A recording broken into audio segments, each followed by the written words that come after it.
ગરીબોના હકના અનાજ પર હાથ મારનારાઓનો આખરે ભાંડો ફૂટ્યો છે।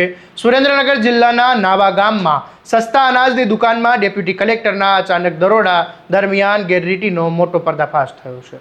તપાસમાં ઘઉં, ચોખા અને ખાંડના સ્ટોકમાં નોંધપાત્ર તફાવત સામે આવ્યો છે।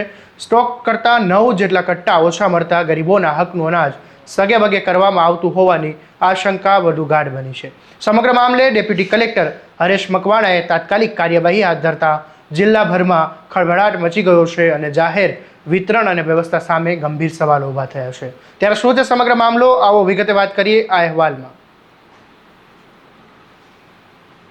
નમસ્કાર, હું છું આસિફ કાદરી અને સ્વમાન સાથે તમારું સ્વાગત છે। સુરેન્દ્રનગર જિલ્લાના નાવા ગામમાં સસ્તા અનાજની દુકાનમાં ગેરરીતિની ફરિયાદ મળતા ડેપ્યુટી કલેક્ટર હરેશ મકવાણાએ અચાનક જ દરોડો પાડતા સમગ્ર મામલાની ઝીણવટભરી તપાસ હાથ ધરી અને દરમિયાન દુકાનમાં રહેલા ઘઉં, ચોખા અને ખાંડના સ્ટોકમાં રજિસ્ટર સાથે સરખામણી કરવામાં આવી અને તપાસમાં સરકારી ચોપડે નોંધાયેલા જે જથ્થા છે અને તે સ્થળ પર જેટલો જથ્થો હાજર છે બંનેની વચ્ચે મોટો તફાવત સામે આવતા અધિકારીઓ પણ ચોંકી ગયા હતા અને ગરીબોને વિતરણ માટે જે આપવામાં આવેલો જે જથ્થો છે અનાજનું તે કાગળ પર એક અને વાસ્તવમાં બીજું હોવાનું સામે આવતા જાહેર વિતરણની જે વ્યવસ્થા છે તેની વિશ્વસનીયતા સામે ગંભીર સવાલો ઊભા થયા છે।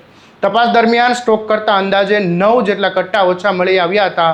ખાસ કરીને ઘઉં, ચોખા અને ખાંડના જથ્થામાં આ થયેલો તફાવત માત્ર વહીવટી ભૂલ નથી પરંતુ ગરીબોના હકના આવતા જે અનાજ છે તેમાં ગોટાળો થયા હોવાના ગંભીર આશંકા વ્યક્ત કરવામાં આવી રહી છે।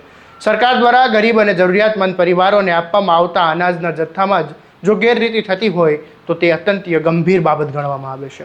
આ ઘટનાથી સ્થાનિકોમાં ભારે રોષ જોવા મળી રહ્યો છે અને ગરીબોના પેટમાં જતું અનાજ સગેવગે કરતું હોવાની આ જે ચર્ચા છે તેણે જોર પકડ્યું છે અને ડેપ્યુટી કલેક્ટર હરેશ મકવાણાએ સમગ્ર મામલાની ગંભીરતાને ધ્યાનમાં રાખીને તાત્કાલિક કાર્યવાહી શરૂ કરી છે। ગેરરીતિ અંગે જરૂરી તપાસના આદેશ આપવામાં આવ્યા છે અને સ્ટોકમાં થયેલા તફાવત અને જવાબદાર વ્યક્તિઓની ભૂમિકા પણ તપાસવામાં આવી રહી છે।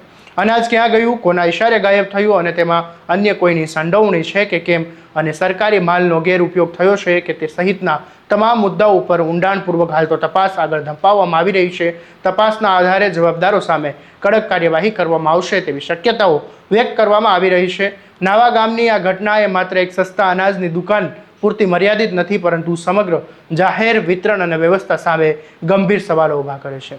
સરકાર ગરીબોના કલ્યાણ માટે કરોડો રૂપિયાનું અનાજ ફાળવે પરંતુ જો એ જ અનાજ ગરીબો સુધી પહોંચવાના બદલે વચ્ચે જ ગાયબ થઈ જતું હોય તો જવાબદારી કોની ગણવી? હવે સુરેન્દ્રનગર જિલ્લાની નજર તંત્રની આગામી કાર્યવાહી પર છે। લોકો માંગ કરી રહ્યા છે કે માત્ર તપાસથી વાત પૂરી ન થાય પરંતુ ગરીબોના હક પર ડલ્લો મારનારા દરેક જવાબદાર કાર્યવાહી સામે કડક કાર્યવાહી અને દાખલારૂપ કાર્યવાહી કરવામાં આવે જેથી ભવિષ્યમાં આવી કોઈ ગેરરીતિ ન થાય અને કોઈ હિંમત પણ ન કરે। દરેક અપડેટ અને વિગતવાર સમાચાર માટે તમારા સ્વમાનને સબસ્ક્રાઇબ કરવાનું ભૂલતા નહીં અને આ વિડીયોને શેર કરી દેજો। નમસ્કાર।